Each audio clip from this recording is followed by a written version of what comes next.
Welcome back to The Chosen Life. I'm your host, The Chosen Lawyer, and back as always, one of our featured co-hosts, Mr. Wayne Frazier of Doug Laurie Sports. Wayne, welcome back to The Chosen Life.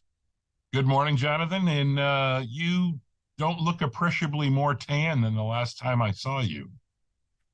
Well, when you spend as much time on your road trip in the car as you do outside, that's what will tend to happen.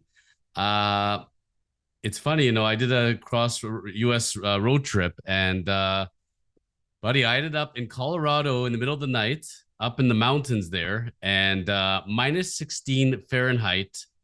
The car instantly had frost on it. Thank goodness I kept my snow tires, or else I probably would not be on this episode today. How was the trip overall? Unbelievable. It's such a different feeling when you get to go to the States to watch sports. We got to see a couple of WBC games over in Arizona, opening round.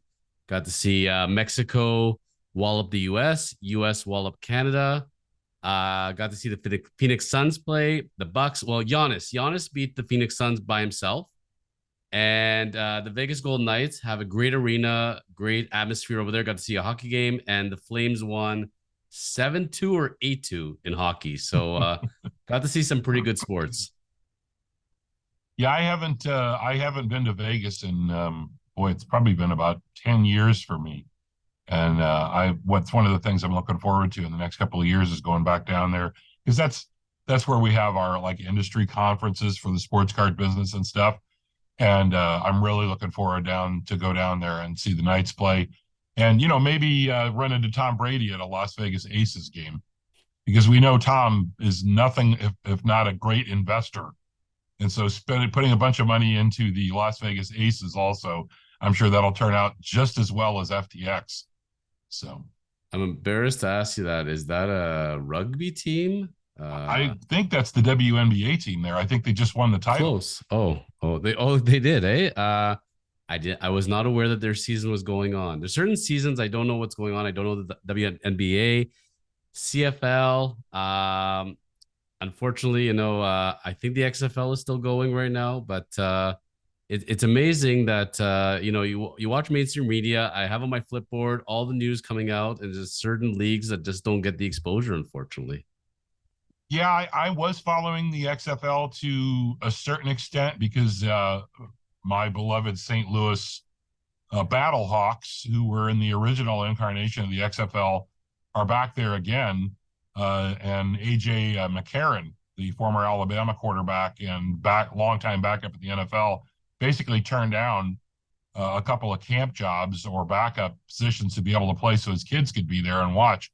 But that was the first time I think that I don't even know what they call the dome there anymore. It was the Edward Jones Dome, and now I have no idea what they call it. I think it's the first time it's been used for football since the Rams left. And they had, I think, 32,000, which is for the XFL is a huge, huge crowd, right? They actually had to open the upper ring of the thing, but that was a few weeks ago, and I don't think the XFL, despite all the pushing and look, I'm all for.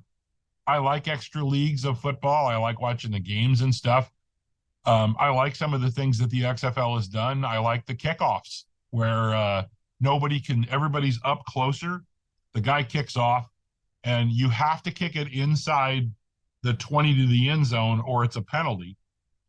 So it get returns, but everybody else is lined up, I think, on the opponent's 30-yard line, so that it's all right there. There's not a lot of big, long running into collisions and stuff, and it gets rid of a lot of the injuries and the stupid penalties too, right? So I do like some of the things they do, but it just, I don't know. I guess that the NFL and the NCAA has such a huge stranglehold on football that unless you really, really lower your expectations as to what you're going to get, not in terms of the quality of play, which most of those guys could probably, they're not going to start in the NFL, but they could be interchangeable with, the last three or four guys on any roster or practice squad guys.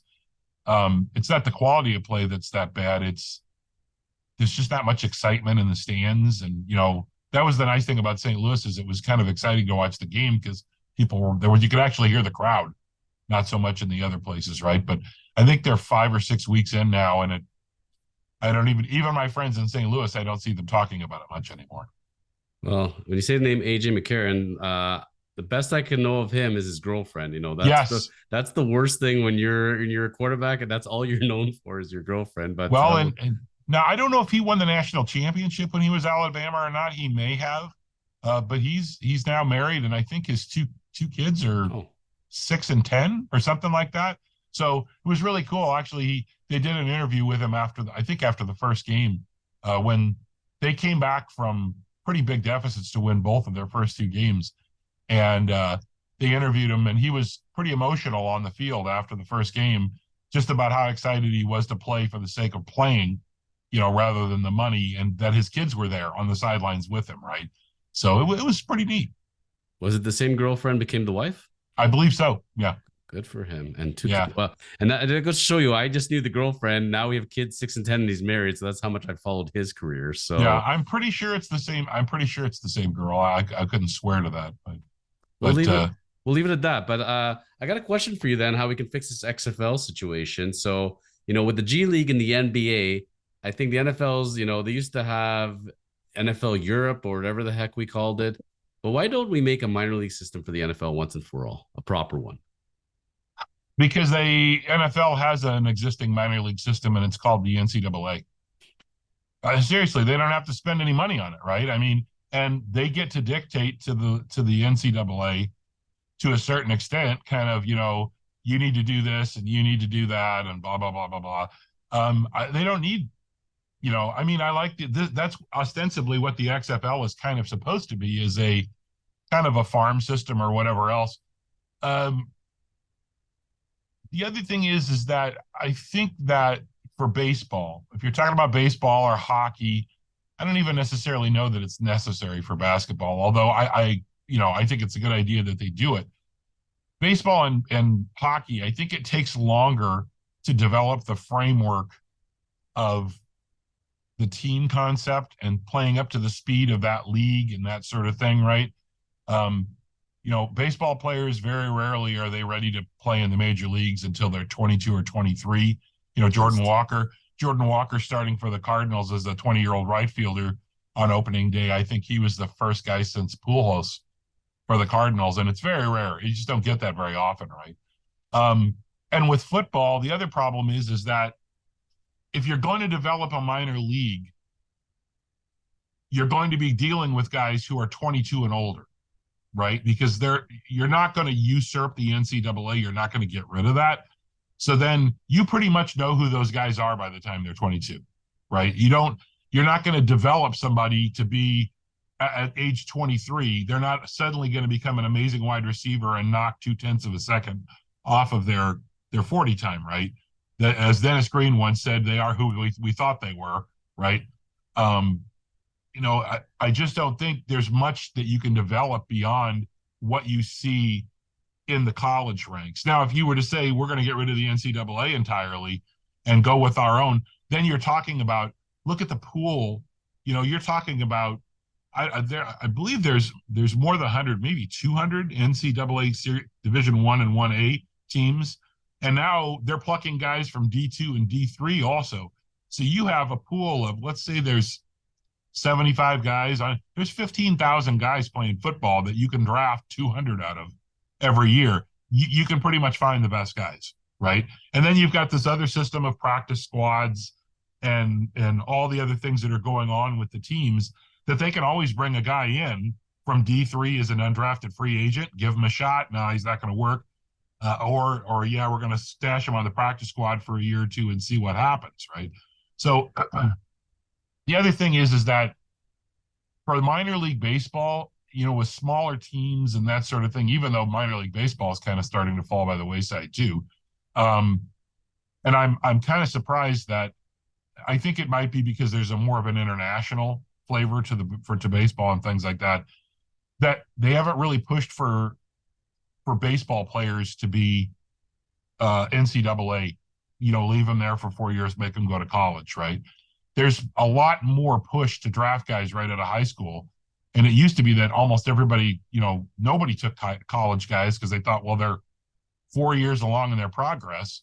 now people are starting to look, or have in the last 10 or 20 years, and said, man, you know, some of these guys who are 22, we bring them out of college and they spend half a year or a year pitching in the minors at most, and boom, they're ready to pitch in the majors.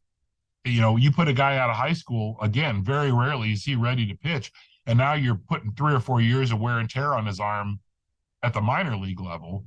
See if he, you know, blows his arm out or whatever else. It's almost better to take the sure thing out of college as a pitcher than it is to take the high school guys, right? So, Well, I'm going to challenge you on one thing here for the minor leagues. I see the minor leagues as two-point system. Number one, the development, get that completely. So as far as teaching them their craft, getting them ready for getting called up to the show, whatever sport it is.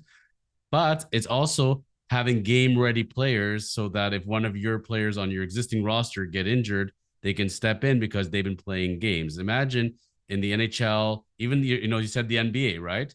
Imagine on the NBA level, two of your starters are gone. You need to call up somebody, but you don't have a minor league system. So what are they doing? They're sitting on their butts collecting paychecks, or they're practicing.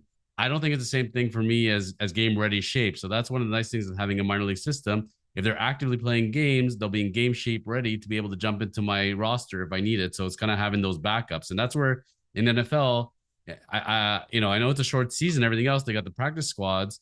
But if you had these guys playing actual game situations and being more game ready, there could be an advantage that way.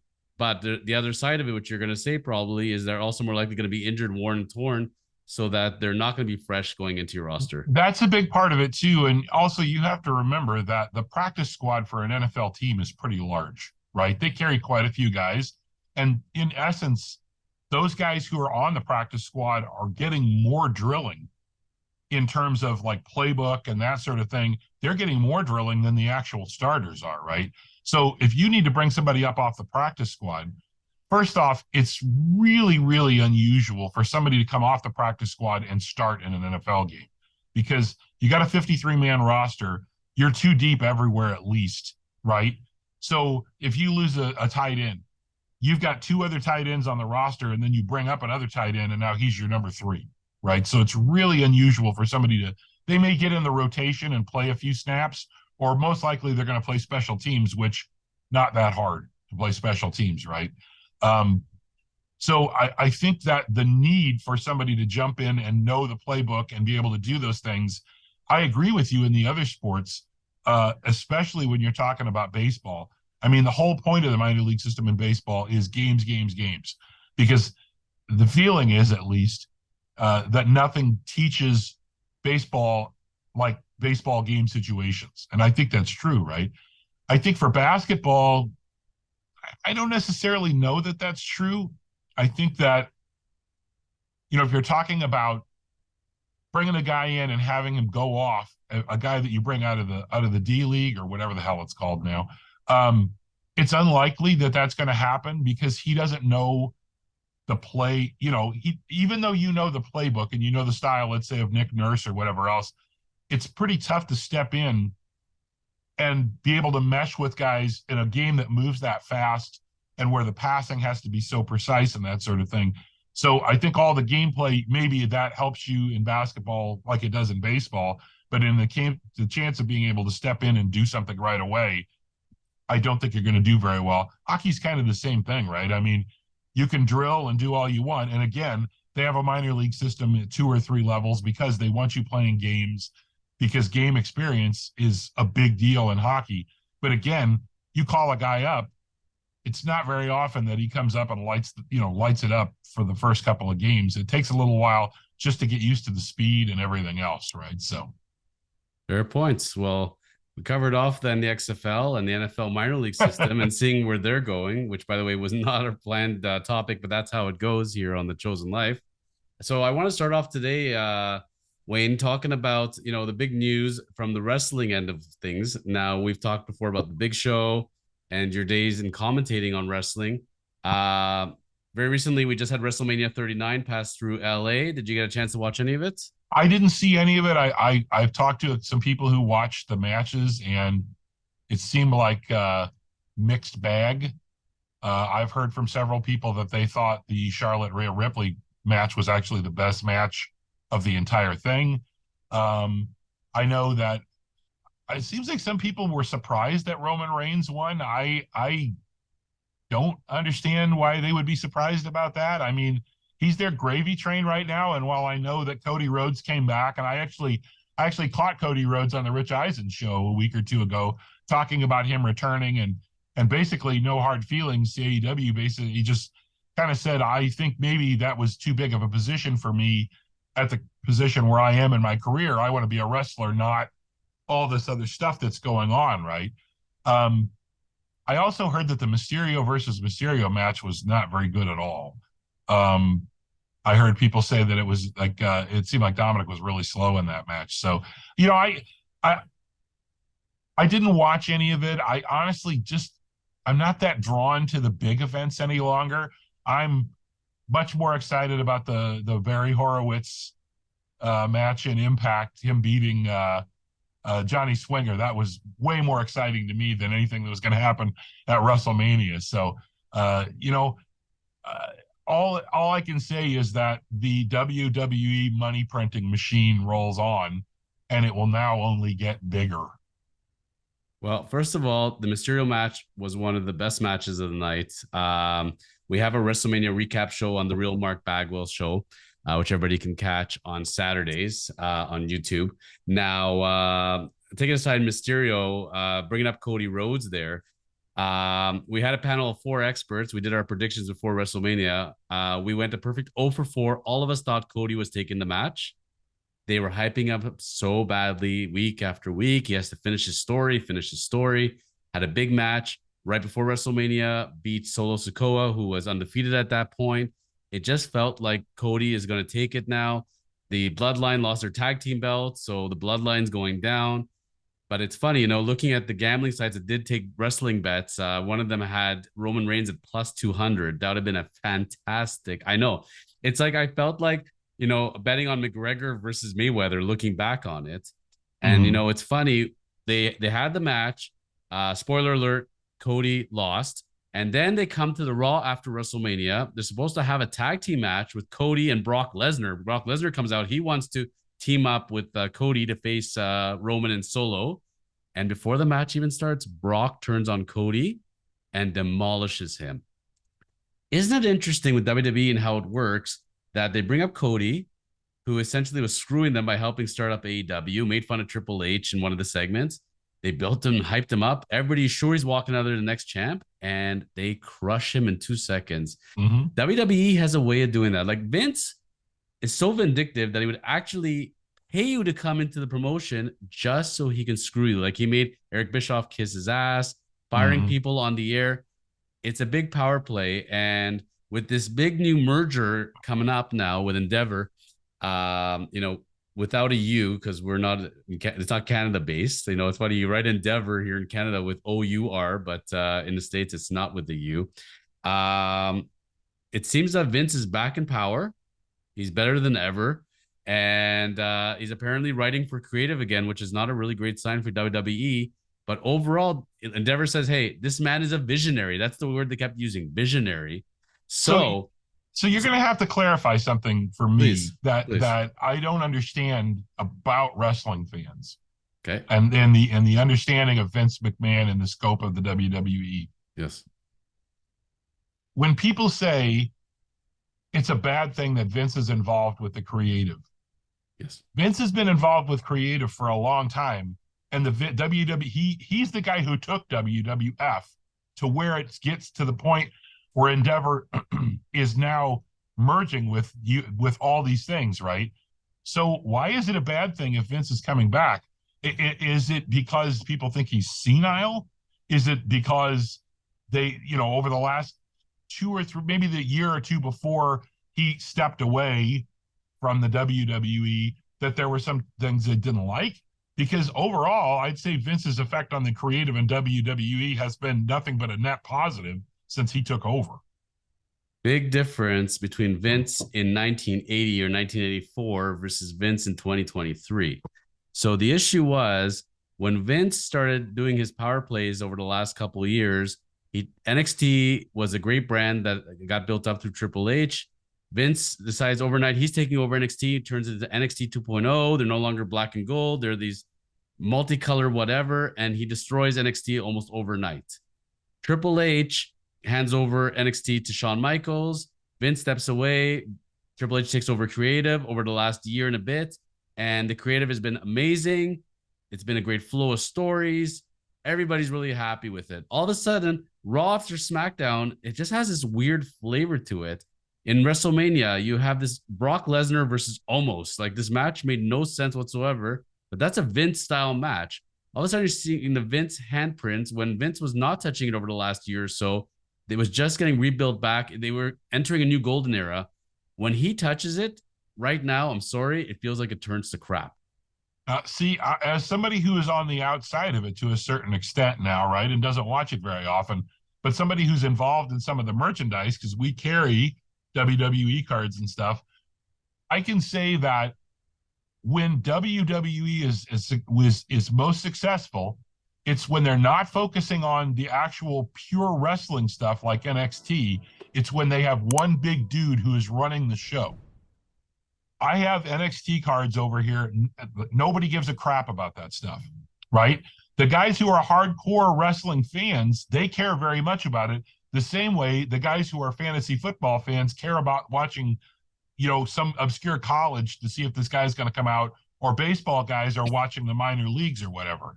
But, okay, all this other sub stuff that's going on, right? I don't think most people care about that. I think people care about big stuff, right? And I think that's the main reason that Roman Reigns won that match. You flip Reigns and you bring out Cody Rhodes. I mean, it's enough that you're taking away the bloodline group, right? You flip that match and you go to Cody Rhodes, and all of a sudden, Cody Rhodes is in Roman Reigns, right? He's not going to be Roman Reigns. I'm sorry. That's a Vince move, right? That's a Vince move, is to keep that guy there. That's his kind of guy, right? That's the kind of thing that makes people interested. Now people are, if Cody had won that match, what's the move now? Now here's a guy who crapped all over you for 2 years, and he's the head of the WWE. I mean, he's the champion of the WWE. Or we just put this guy back in his place because AEW is not the equal of WWE. And here's Roman Reigns coming up on 1,000 days holding the title, right? That's Vince stuff. And that's what got this organization to the point of being worth $9 billion, of which apparently $3 billion is going into Vince's pocket. $3 billion. So I don't know, man. Everybody's like, I don't like this creative. I don't like that creative. Well, I remember a long time ago, I'm an old fart, when there wasn't any WWE, there was WWF, and the guy who brought it from there to here is the guy that you're crapping all over right now, saying he sucks for creative. So, hey, you can have whatever thought you want to have about Vince, whether you think he's a dirty old man or whatever else. The pencil-thin mustache, beautiful. I mean, how do you do that any better than show up there? Like, that's genius. That's all anybody was talking about. Look at him. He looks like Snidely Whiplash. He looks like he's got $3 billion in his pocket, is what it looks like to me. The guy's a genius. There's a big difference between what I expect to happen and what I want to happen. When I talked about my prediction, I basically wrote out groan. They want a face champion again. I have no idea why. Roman should be going for 1,000 days. I was actually very pleasantly surprised when Roman did win it. I saw him live in Montreal in the pay-per-view where he beat Sami Zayn. And I got to tell you, the fans love booing him. When his music comes out, he is a champion. He is a champion. He gives the air of a champion. And in merging with UFC, the face of the company right now, I think Roman is fantastic. I've watched him on talk shows in his suit. Does really well. Cody, it's just, that era when you had Hulk Hogan and then you had John Cena when he was, the face of the company. This whole face champion thing kind of wears thin. And I thought they were going in that direction. I was pleasantly surprised. I think Triple H has something to do with that as well. But regardless, we can agree to disagree on that end of it. But overall, obviously, they're at a peak point. My question to you is, without knowing any money going to Vince's pocket, my understanding was you have WWE, they have 100% control. They're giving over now in the merger. So the two companies will merge together. So essentially, you're trading 51% ownership of WWE for 49% of UFC. Mm-hmm. So, I think that's the way it works out, right? yeah, Um, you know, I also don't necessarily I read all the Vince is going to have control, and if Vince doesn't want to do something and the guy over here wants to do something, it's Vince's call. Uh, BS. Yeah, I don't buy any of that, right? Um, to put a capper on the Roman Reigns thing, I think you're absolutely right. I think that that this announcement and this merger is coming down the pike. I never know which way pipeline, is that. Yeah, pipeline. pike. But it's also you can come down the turnpike, right? That's true. So We I don't have both of them. pikes in Canada, Yeah, so both of them work, right? The northern pikes are from Canada. Good band. So I think that's absolutely they didn't disrupt. They didn't want to upset the apple cart right now. You got all this other stuff going on. I think it would have been really stupid, like you said, for them to flip Reigns when he's this close to the 1,000-day mark. I mean, that's a huge deal. You can you can merchandise off that. You can do all kinds of neat stuff, right? I think you're right. I think that I'm not particularly, even though I just said that, having long-term champions does good for the sport. I'm not a fan of it from the sense that I find it to be boring after a while. I don't want the same guy to win. I want that guy to go through some adversity and maybe work his way back or whatever, right? I think probably here I'll put my stamp on it. Reigns is out within 2 months, maybe 3. Okay. Then they start the whole storyline of building him back up, right? And bring him back. Now, is it going to be Rhodes? Maybe it's going to be Rhodes. Maybe it'll be some other guy. I like the idea of making it some guy that nobody thinks is going to win the title. And you flip the title for that guy. I mean, I'll have to send you Larry Munchak's book about wrestling at the Chase. I'll have to give it to you. But they talk about back in the days, in the 70s, where they had all the different promotions, and you would have Harley Race go to Kansas City, lose the title there to some guy, but Cowboy Bob Orton or somebody, but the next night back in St. Louis, he'd win the title back, right? I like that kind of stuff. I like a period of uncertainty and instability. Just right now wasn't the time to do it. And I don't know who made the call, but again, I'm guessing it was probably Vince that made the call. And if you don't like creative, this was the right call, and it was a Vince call, right? don't dispute that part in the slightest. I want to ask you one more thing because yes. you watched it. How was the Austin Theory Cena match? Cena, I don't know, for all his money, didn't have time to go to a tanning salon or go to a beach somewhere. He was very pasty out there. It was pretty bad. The dye job, the haircut, he looked like your dad in high school. He's gonna go wrestle your buddies. That's how it felt to me. I Decent shape. The match was all right. It was kind of I thought Theory should win cleanly. I didn't like the fact that he had to cheat for it and kind of cheesy that way. It was okay. It did its job. I'm fine with it. John can go away for a while now. I'm wondering. I don't know anything because I don't know anything about Austin Theory at all. The only reason I bring that. He's the Okay, now. so see, that's my understanding of it is because I sell wrestling cards in the store and autographs and pieces like that. I bought a collection of wrestling stuff, and one of the cards in there was a piece of a relic from I don't remember what event it was, but it was autographed by Austin Theory and out of 10. And at the time, I was like, I don't even know who Austin Theory is really because I don't follow it all that closely. And the guy said that card, I guess 2 years ago, he was Vince's guy.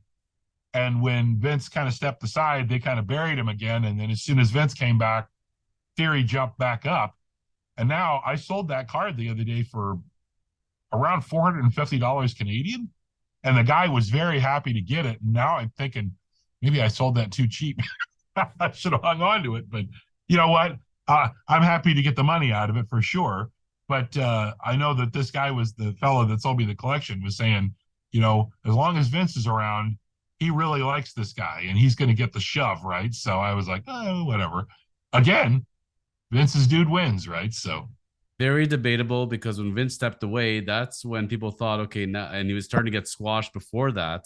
When Vince actually stepped away, that's when he got even a bigger push. So regardless if he was a Vince guy or not, he's been doing quite well actually for himself, getting a ton of airtime. He's on social media. He's one of their big stars, huge heel. So the guy you need to keep an eye on is Gunther. Gunther is the Oh, okay. Intercontinental champ, and he almost won the Rumble. The only reason he didn't win it because Cody came in at number 30. Gunther was number 1 or number 2.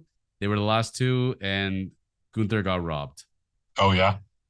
I have to show you this too. I've been Topps has had the license for the WWE for a number of years, and now Panini has taken it over. Mm-hmm. And I like what Panini does with cards. I'll hold this up and see if you can see it there on the camera. Yes. Yeah.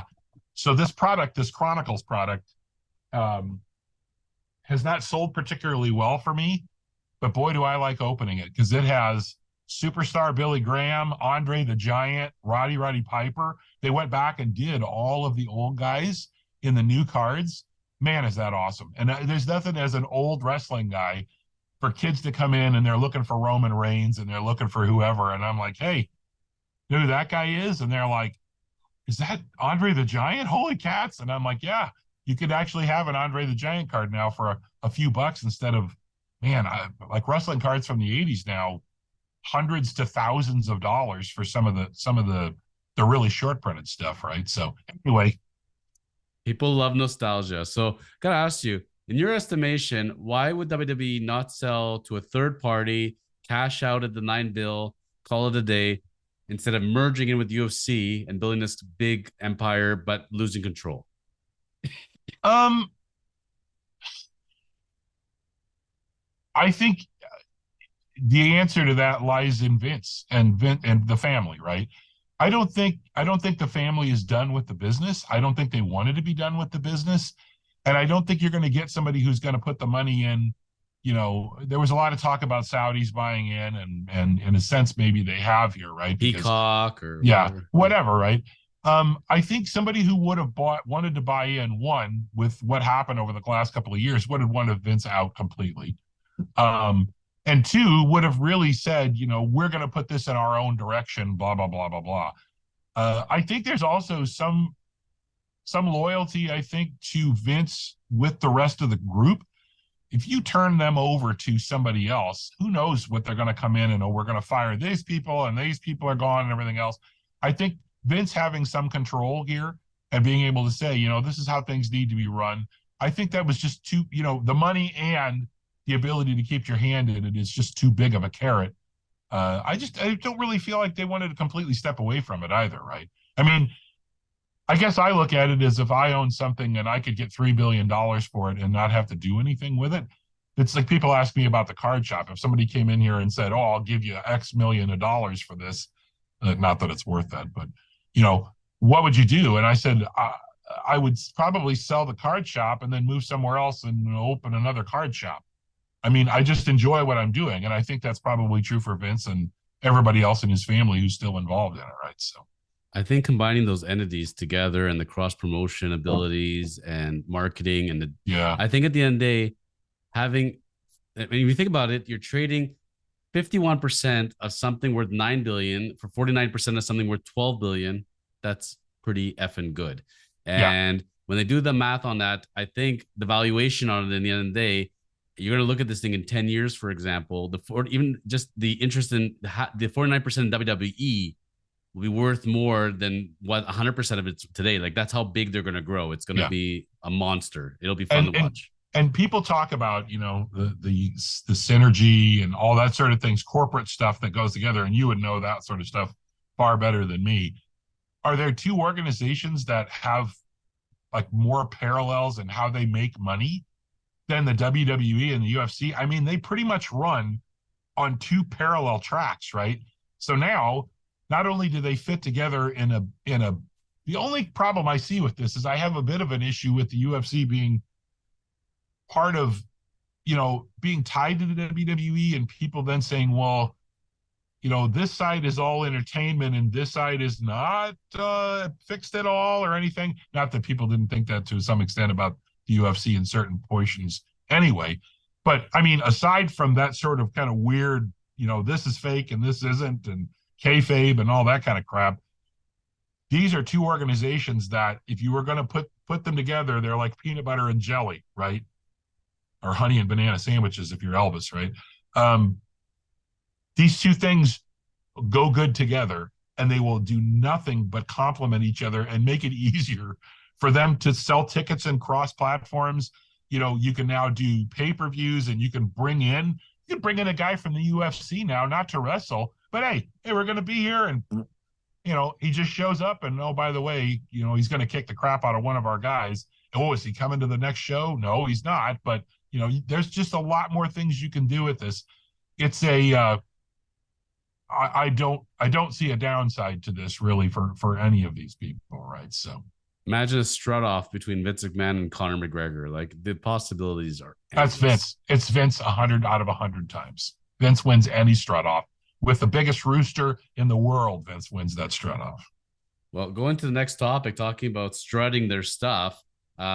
Recently in Toronto, you sent me a couple topics you want to discuss. Well, first of all, in Toronto, they had a rare three-peat on a given night where their three teams actually won. Talking about the Raptors, talking about the Leafs, and talking about the Jays. It's been a funny season this year in sports overall in the city of Toronto. Our teams are incredibly frustrating, to say the least. And to see all three win, I was pretty shocked. Yourself? Yeah, I mean, I don't know the last time that's happened. I mean, it's relatively unusual that all three of them would be playing on the same night anyway, but for all three of them to have won. You look at these teams and, okay, it's too early to tell anything about the Jays, though. As we're taping this, hey, we've got our stopper, and you say Kikuchi. He looks fantastic. Sometimes that's all it takes is for you to make a change in a guy's arm slot, or put a hesitation in his delivery, or to tell him, stop doing this, you're wasting motion. And all of a sudden, you can see it. You can see it in pitchers when it clicks with them, right? You watch Kikuchi in that game last night, and you watched him in the spring training, but especially against the Royals in the game that we're talking about, where he went 5 innings, he gave up 1 run. You can tell. He knows, man, I'm throwing the ball great. It's going where I want it to go. And even though he doesn't throw 100 miles an hour like everybody else in the world now, what the hell's up with that? Like, every game I turn on, somebody's throwing 102 all of a sudden. But you know what? He looks fantastic. And as bad as the other guys looked in the other opening part of the season, it's early, and I don't think people are I think people are discounting how much this new pitch clock is screwing with the pitchers. I mean, you get used to being able to do what you want out there, talk about strutting around on the mound or whatever else and wasting time. It's going to take them 3 or 4 starts, I think, really to kind of get kind of their internal clock set. I can't do that anymore. I've got to throw. How do you feel about the pitch clock, by the way? I, as a purist, hate it on a lot of levels. I felt that you don't need to twing the game, but as a fan watching it, having a game that's under 2 hours, 2 hours, 2.5 hours, I think it's actually pretty fantastic. The flows have been going pretty well. I don't see much in the way issues. Yes, like, you're looking at Bassett giving up 9 runs. Something is definitely wrong there.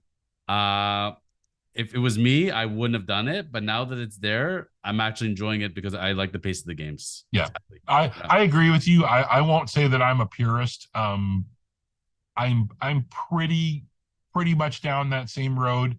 But if there's anything I hate worse than tinkering with a game that you shouldn't be tinkering with, it's people grabbing their crotches and spending a minute walking around the mound to just throw 3 balls in the dirt again. It got to the point where it just got so excessive and so stupid. And so, well, I'm going to step out because you stepped out. Just get in the friggin' box and get on the mound and throw the ball. Walter Johnson didn't need to do that. Sandy Koufax didn't need to do that. You watch those guys in the 50s, 60s, Nolan Ryan. Hey, they got the ball. They looked at the catcher. Yep, it's a fastball. Bang, they throw it, right? You got to the last 20 years where it was so pitcher-centric everything focused around him and how long is he going to take and everything else. I think you had to do this, you know.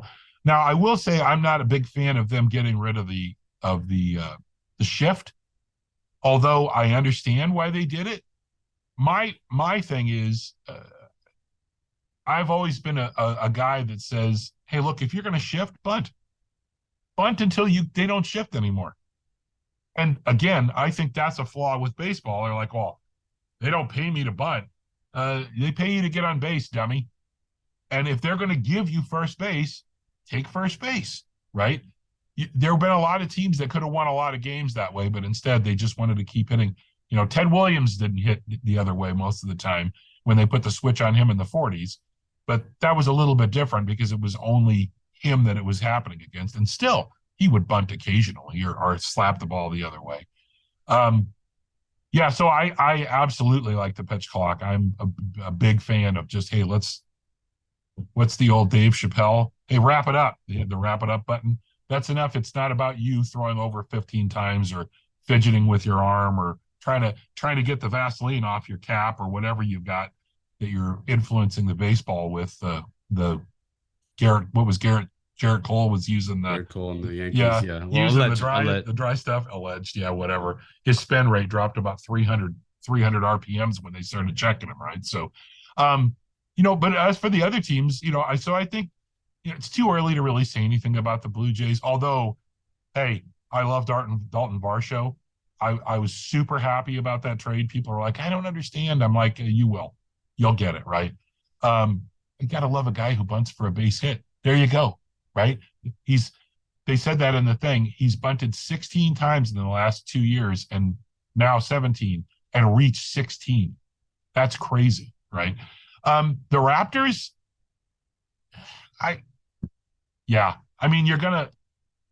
it looks like they may be able to make it into the playoffs and maybe make the the play-in playoffs or whatever, just to get hammered in the first round. I don't know what to say about them. To me, Siakam is not a number one option guy. He's just not. He should be your number two. You got to go get somebody else. And I just don't know who that guy is going to be, but you're not going to get a good enough draft pick to get that guy this year either, right? So the less said about that, the better. The Leafs, well, you're locked in with Tampa Bay again now. Are you going to win in the first round? Yeah, they should. They should have home ice, right? Murray got hurt last night, apparently, but Joseph Wall is a very capable backup, and I think Samsonov is okay. Right? Did Murray or Samsonov play last night? Because Murray, I saw that Murray got hurt last night, but that might have been in warmups. He left with an injury or something. No, because he had a head injury and he's been out. I thought he's out indefinitely with a head injury, not seeing a concussion. But it looks like it's going to be Samsonov and Wall going forward. Yeah, and I mean, are we good about that? I don't necessarily know that you don't have a choice, but when Vasilevsky's playing on fire, it's going to be a little scary for them out there. Well, that's it. Again, you're in a situation where you do not have a goalie who's going to steal you any wins, right? And I know you wanted to talk about the Leafs versus the Oilers goalie situations, right? And who's better, who's worse. I like Stuart Skinner a lot. And he's playing really well right now, but that's a lot to put on a guy. You're carrying the expectations of McDavid and Draisaitl and all the Edmonton fans. You're dumping that all on that guy. I don't think there's a lot of pressure on Samsonov and on Wool. If you get out of the first round, you get out of the first round. If they lose, it's probably not going to be because of them. It's because Tampa Bay outplayed them, right? I think either of those tandems going up against Tampa Bay, it's going to be a little scary. With you go look at Campbell's numbers and you go look at Skinner's numbers, there's these constant blips. It's not consistent. It's not like they're giving up 3 goals or less. They're either getting a shutout, 1 goal, or they're giving up 4 goals. It's just very consistent with them. But when you have a team that scores 5 goals a night, you can mask a lot of that. And I think that, like we talked about in previous episodes, it comes down to the defense. Both teams being healthy, I like the Leafs overall where they're structured. That first round is going to be very, very interesting to watch from all respects. And Wall is playing well, but he only has 8 games in his career, so time will tell.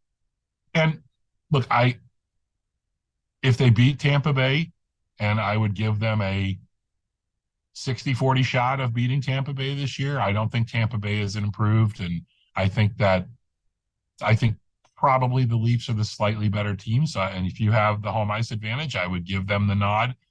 Then you're going to go play Boston, and Boston is going to annihilate you. Boston is far, far better. I mean, it happens. It happens that, maybe you have a Columbus Tampa situation like a few years ago, but I sure don't see that. I man alive, they're just 25% better than everybody else in the league this year. And I don't necessarily even know that there's a great explanation for it other than Linus Ullmark is playing so amazingly well, and that team is constructed so well overall. My gosh, I mean, everybody's so excited about whether they're going to get out of the first round or not. I'm like, I don't really care whether they get out of the first round. I mean, if that's such a big victory that you then made it to the second round, I mean, this team. It's been 17 years. This is year 18, but yeah. Let's leave them at that. The Jays have a long season ahead, 162 games. I think they're going to be a very exciting team to watch. Kikuchi, it was great in spring training. Great to see his opening start go so well. Pulling him 60 pitches in or so after 5 innings, but you know what? You're playing with fire at that point, so I think that was the right move. Let's leave them at bay, and we got a lot of NFL talk we got to cover, so let's jump into there. Do we still have to keep talking about Aaron Rodgers, the New York Jets? Wayne, why is this still going on? I think this is just a gigantic game of chicken. And I think it may also have to do now with the fact that I believe June 1st, if the Packers don't move Rodgers before June 1st, the cap hit goes from like 40 million to 15 million. So maybe there's just some finagling there, and the Jets have kind of said, look, I mean, originally the Packers were like, oh, you're going to have to give us 2 first-round draft picks. And they're like, what? We're not giving you, not only is he 39 years old, he doesn't want to be there. We're not giving you 2 first-rounders. Then it was like, well, maybe it's a first-rounder. No, we're not giving you a first-rounder either, right?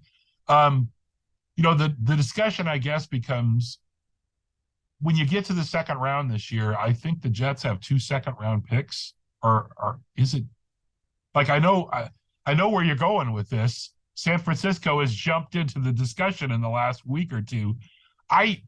Why?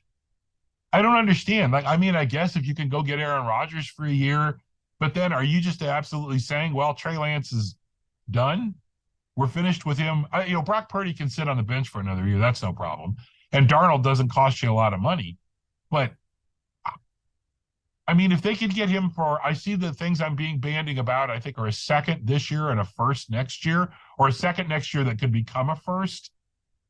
I guess if you win the Super Bowl and the first is the 32nd overall pick in the first round, you don't care, right? I still think it's going to be the Jets. I think the Jets are going to get this done. I think well, we've waited this long. We'll go to the draft. We'll see what happens there. Maybe we make the move there, or maybe we wait until June 1st and it saves the Packers a whole bunch of money. And maybe that's part of the agreement, is that, look, we have a deal in principle, right? And that the pick won't actually be from this year's draft, but because you're waiting, we're going to give you a first rounder next year for the Jets, and you're saving us 25 million, or maybe it's less. Sorry, it should be the other way around. So you're saving us 25 million on the cap by not making the deal until June 1st. And instead of 2 seconds, we're going to take a third or 2/3 or something like that, right? So I think that has to be what it is. I mean, the Packers certainly don't want him back now. I mean, and Rodgers doesn't want to be there. So at some point, you're going to have to either take pennies on the dollar, or something's already happened here. I still think it's the Jets. And you don't think Zach Wilson's going to be in that trade?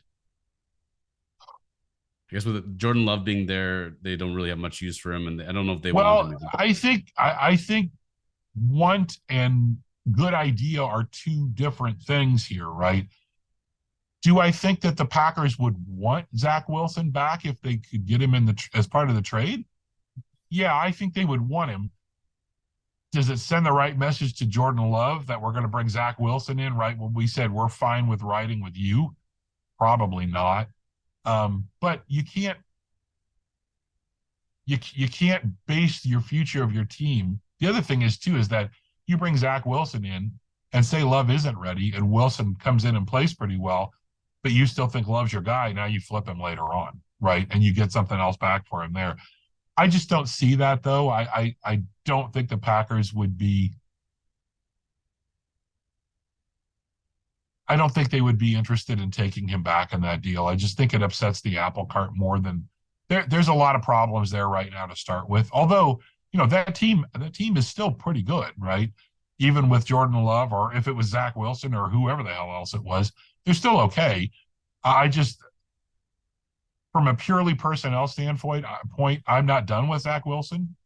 But I was never sold on him in the first place as like that guy. I just don't think so, right? I'm more of a believer in Sam Darnold than I am in Zach Wilson. So, and that's where you take a look at Sam Darnold going to the San Fran, and third overall to the Jets in 2018. Zach Wilson second overall 2021.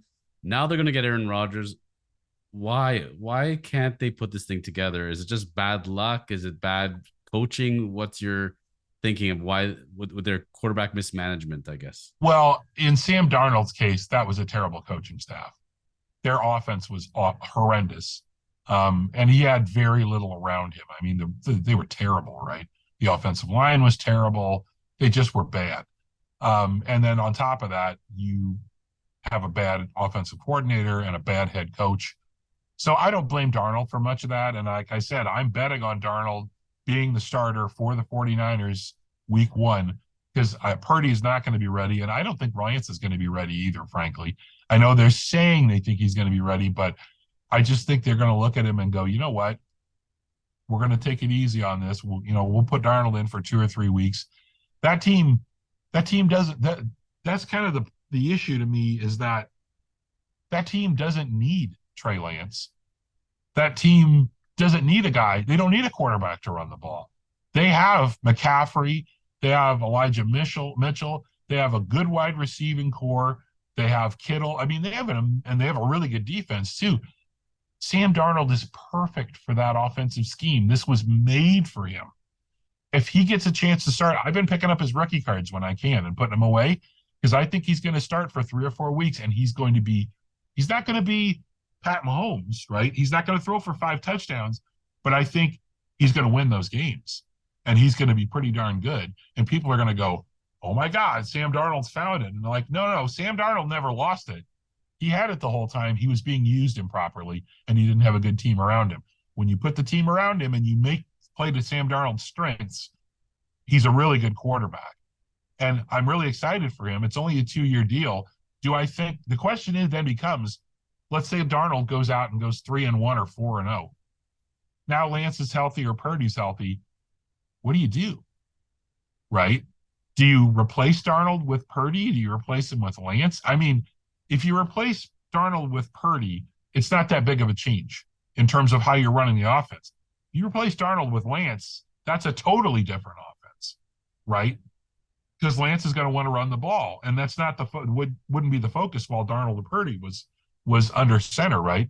So, and now you talk about, okay, well, now we're into all that. We're going to throw in the possibility that the 49ers are going to talk to Aaron Rodgers. Well, I don't know. I don't know that I agree with it unless you're getting him at a very good price. And like a second is a good price. And then who fits the San Francisco system better than Aaron Rodgers? Aaron Rodgers would be fantastic there. He wouldn't have to run at all. He didn't have to worry about mobility or anything. Hand the ball off a bunch of times. He would be great there. So I get why they're talking about it. I just, man, if you're Trey Lance, and especially if you're Trey Lance, you got to be looking at that and going, the hell, man? Like, you drafted me, you moved up to get me. And it's not his fault that he's been hurt, right? But here I'm coming off this, and I think he understands I got to, play my way into the position. But, oh, by the way, we're going to go get Aaron Rodgers, and he's our quarterback for 2 years. And so, yeah, I don't see Aaron Rodgers in San Fran, especially now that Darnold's there. Tom Brady's obviously not coming, although he would be a great fit. If you are a betting man and you have to bet in coming in the playoffs in the NFL this year, 2023, 2024, who's going to be the starting quarterback for the 49ers if you have to put your money down right now?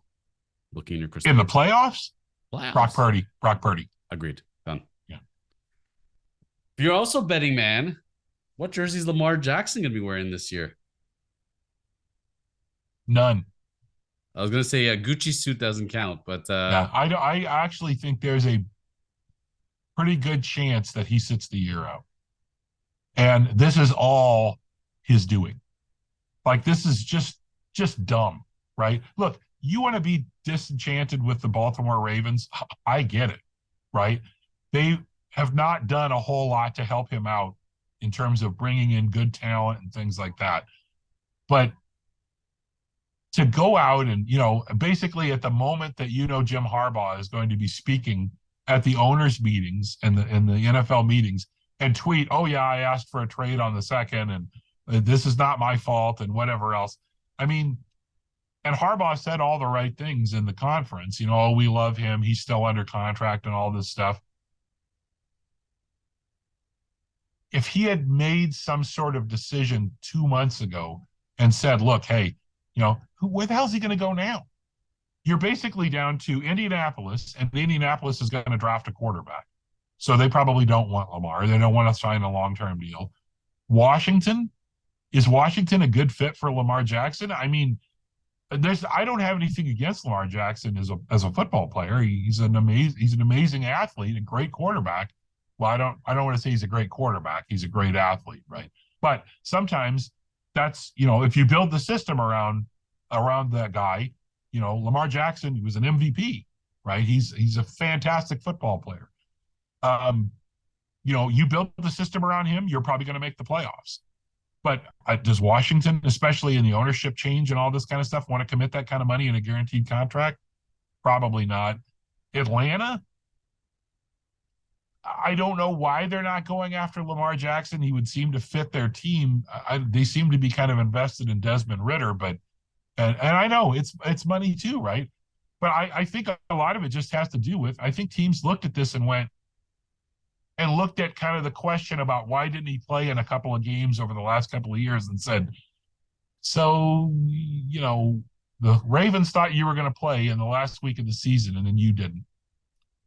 And then you come out and you kind of crap all over the franchise, well, whether deserve it or not. And now you want us to give you $200 million and guarantee all of it. No, I don't think so. We'll go draft Anthony Richardson or we'll draft somebody else and we'll deal with that, right?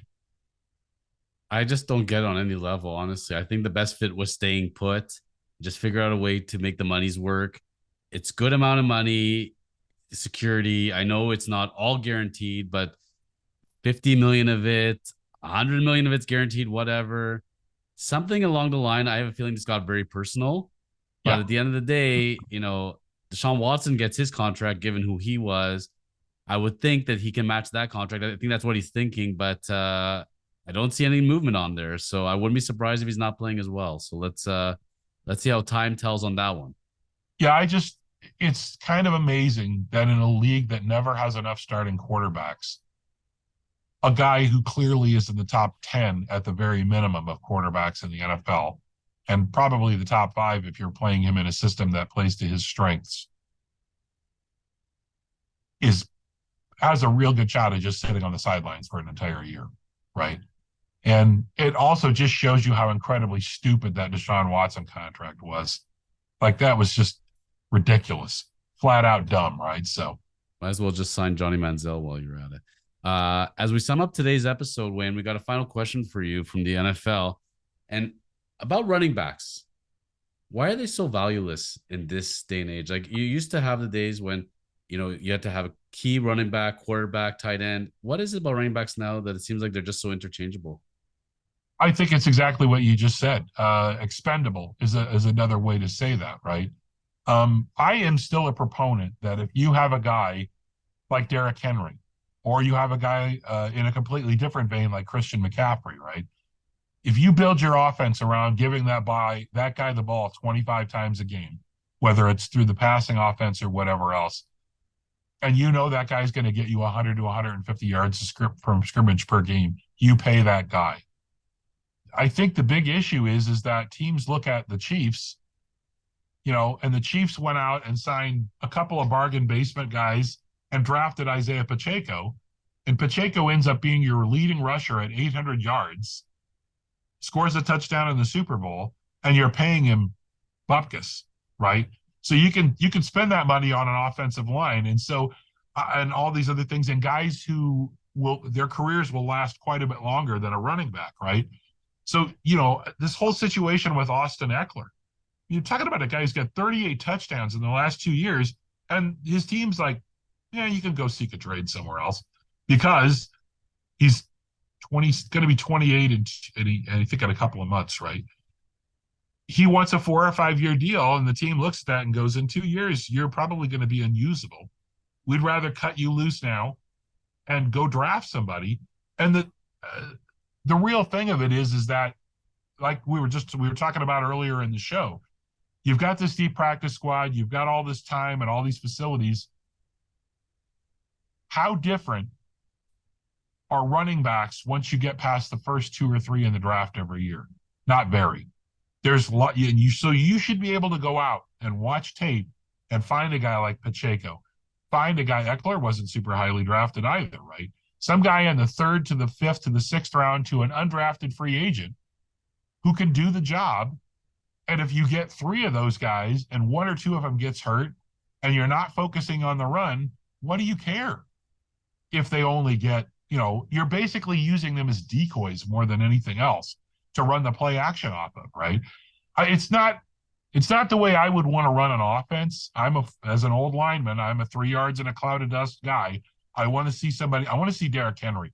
I want to see Brandon Jacobs, right? But it's turned so much, and there's no feature back anymore. Look at Joe Mixon last year, right? I mean, they're talking about just cutting him to save the salary. He didn't rush for 1,000 yards last year. Lots of guys didn't rush for 1,000 yards. There were, I believe, Pacheco, like I said, had 815 yards. 8 of the teams that made the playoffs had running backs that had more, that their leading rusher had more than that, but 5 of them had less. So there are lots of teams out there functioning with just a dude, a dude who turns out to be pretty good because he's an amazing athlete because he's the NFL. And if you spend the money on the offensive line and you have a good passing offense, if you hand that guy the ball 10 times and he gets 6 yards a carry, that adds up to almost 1,000 yards during the course of the season. I guess that's good enough. If it works for that's the problem. I don't want to say it's a problem, but that's how it works in sports. When it works for that team and they win the title, well, by God, it's got to work for everybody, right? I think that there's a big opportunity. And it's also partially because you have guys like Lamar Jackson and Jalen Hurts, guys who are going to run, for a big chunk of they basically function as the starting running back at the same time, right? And if so we have Saquon Barkley, and we hand him the ball, and every once in a while he's going to get 10 yards, but he's also going to get 1 yard and 0 yards. Or we can give the ball to Daniel Jones and have him drop back, and if nobody's open, he can run forward for 6 yards. Or if he finds the guy, he can throw for 12, right? It just makes more sense in an offensive scheme to just let your quarterback do what he's going to do, right? Unless you have an absolutely immobile quarterback. If you spend the money on your line and your line is good enough, you're going to open enough holes that your running back that you do use on a smaller basis is going to get good yardage, and your quarterback's going to run for 50 to 100 yards a game anyway. So it drives me crazy because I want to see Saquon Barkley. I want to see Josh Jacobs. I want to see a guy, Otis Anderson style, Earl Campbell, Christian Okoye, somebody who's going to get 25 carries a game and just pound the crap out of the defensive line. But it's not the way the game is being played right now. And so you're just going to end up with a lot of, I have the first overall pick in my fantasy draft this year. I'm taking Bijan Robinson 100%, right? Because he's the most valuable guy to me in my league. outside of Bijan Robinson, you look at Jamar Gibbs and these other guys, there's not another guy in this that is probably going to be even a 3-down back all the time. There's maybe one other guy who's a sleeper out there who might be that guy, who might come out of nowhere.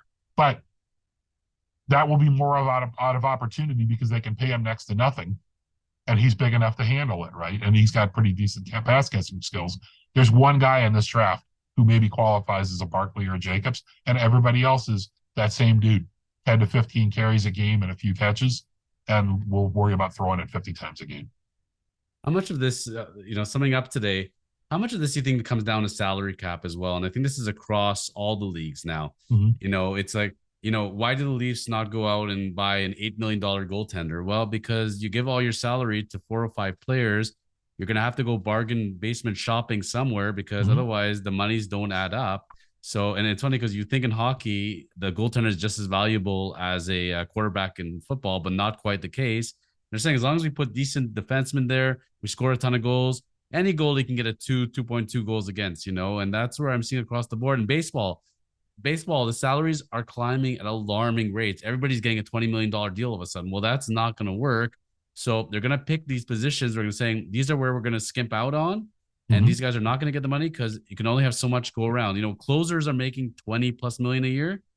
That's an issue, And so I'm going to put the parallel to football as well. And you pay all the money to that quarterback, 30, 40, 50 million bucks. Well, not everybody can make the money. So that's where, I give credit. Talk about, let's go back to Boston Bruins for a second. Why are they doing so well? Because a lot of those guys took a lesser contract. Exactly. It's good enough for me, but I can get some support around me. You have Mahomes. You have Aaron Rodgers. They don't do the same thing. They lose some of their valuable weapons, and then they cry about it afterwards. Well, that's what happens when you guys get $50 million a year. So I think that running backs are going to be the first to be chopped as a result. And I will say also, in the Boston Bruins, that's exactly what I was thinking when we were talking about them a little bit earlier, right? It also says to the rest of your locker room, hey, you only might be making $1 million or $1.5 million, but that $1.5 million that you have would probably be $1 million if the guy up top had made sure that he took 10 instead of 8. So you got a little more money because he could have asked for more, but he believed in you enough in this team, right?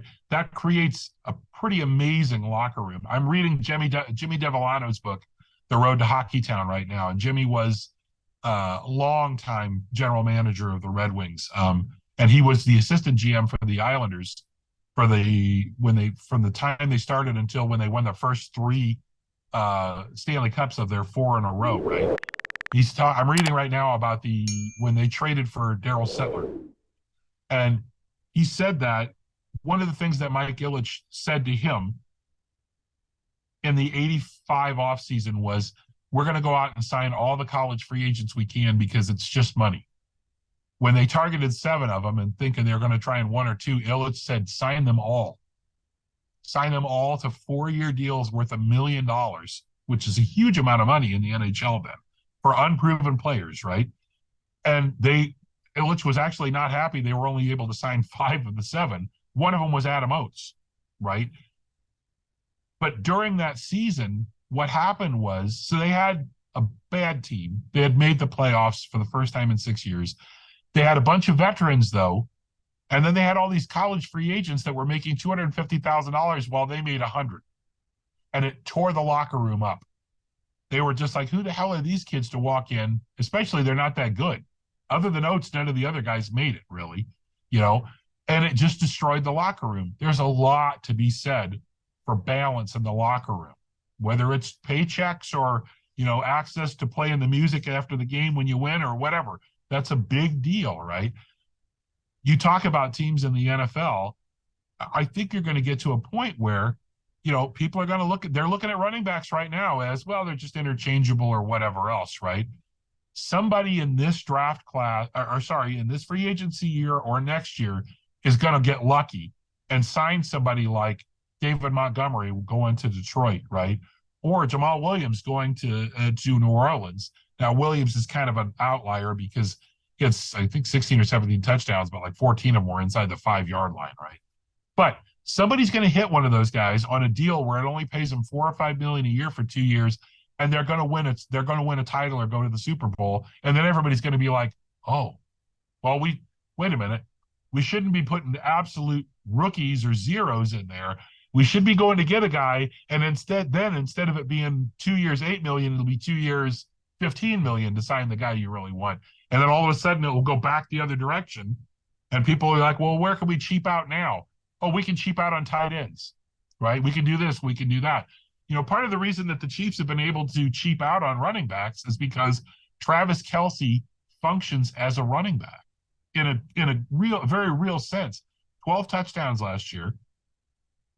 And he's such a great safety valve that, in essence, probably 75% of the catches he makes are exactly the same as running a sweep or a trap play to your running back. It's that safe. And you're going to get 6 or 7 yards instead of 3 or 4. So Kelce very much lessens what you need to do as a running back for the Chiefs. And so, again, you can cheap out, right? It scares the hell out of me because I made a good trade last year and I got Pacheco in my league. I remember that right? one. Yes. Yeah. And it turned out very well for me, but I have absolutely no faith that the Chiefs aren't going to go draft somebody else this year and then make Pacheco run with this other guy just to keep them fresh. Is that the smart thing to do? For them, absolutely it is. But for me, it makes it to where if you're playing fantasy football and you're not in a super flex league, and I'm not, the running back is always the most valuable guy you have. And now it's like, holy crap, I don't know how much value to put. It really makes me question whether I should be drafting Bijan Robinson #1 overall, or I should be looking at, somebody else. I'm still going to draft Robinson because I'm a baby and that's what I'm going to do. But I mean, it's just, again, like we said, when one team does something and they succeed, everybody's got to do it. I just got this laying on my desk. This came in yesterday. I got to show you this. Steve Blackman. That's from the first WWE cards that they put out, because there's also amazing. There's a certain dude's rookie card there. To smell what he's cooking. Yeah, in terrible condition, but yeah, I just the pendulum swings in the NFL, and everybody follows the leader, right? Somebody this year, whether it's David Montgomery or somebody trades for Austin Eckler, or the Raiders doing whatever they did with Josh Jacobs, and then Jacobs is going to have a great year again this year, right? And they're going to be like, oh, well, instead of 2 years 8, it's going to be 2 years 12, and then it's going to be 2 years 16, and blah, blah, blah, blah, blah, right? Let's see where the chips fall, Wayne. When we come back to the show, and we will take a look in a few weeks, we'll see if the Leafs made it out of the first round. We'll see if the Raptors make it out of the first round. We'll see who's starting for what team on the NFL when that season comes up. With all this NFL talk's making me crazy now, wanting to go start up again. And seeing the explosion of FanDuel, you can understand if there was no betting. I don't know if there'd be any sports, but we'll leave that for another day. Thank you so much, Wayne Frazier of Doug Laurie Sports, sharing your wisdom. Again, how do they reach you, Wayne, if they will have memorabilia, sports cards, questions, and purchase inquiries? You can reach us at DougLaurieSports.com. You can find us on Facebook at Doug Laurie Sports, Doug Laurie Sport with no S on Twitter, Doug Laurie Sports on Instagram, or you can always call the store at 705-503-2800. But it's best if you have questions, it's best to email, because that way I can email back with some other questions. Usually there's some back and forth when people have cards or questions. And we've got the big show coming up in a couple of weeks too. So hopefully when I come back, I'll have some interesting things to show you. And we do our auctions also. I should mention that Doug Laurie auctions every 2 weeks at Doug Laurie auctions at highbid.com. But you can also just Google Doug Laurie auctions or Doug Laurie Sports, and all that information's on the website. We've had a run of early beehives from the 40s, 50s, and 60s, and some of them have just gone bananas. Things that were sitting at $5 or $10 closing at a couple of $300 per oversized card, right? Really, really interesting stuff. I picked up some autographs from the Hockey Hall of Fame on their old letterhead and stuff like that. And so we've got some really neat, interesting pieces. And of course, we run our shows here once a month also in the mall, so you can always check out those dates. And we've got 40 or 50 tables of vendors in here with all kinds of neat stuff. Amazing. So go check it out. Doug Laurie Sports. Wayne Frazier, thank you for sharing your sports card, memorabilia, sports knowledge with us every month. It's incredible, the stories that you tell and your diverse knowledge of sports always blows my mind. We'll see you back soon on The Chosen Life. As we sum up today, we always pull out the flex, right? And we say, keep living the chosen life. You got it. Thanks, Wayne.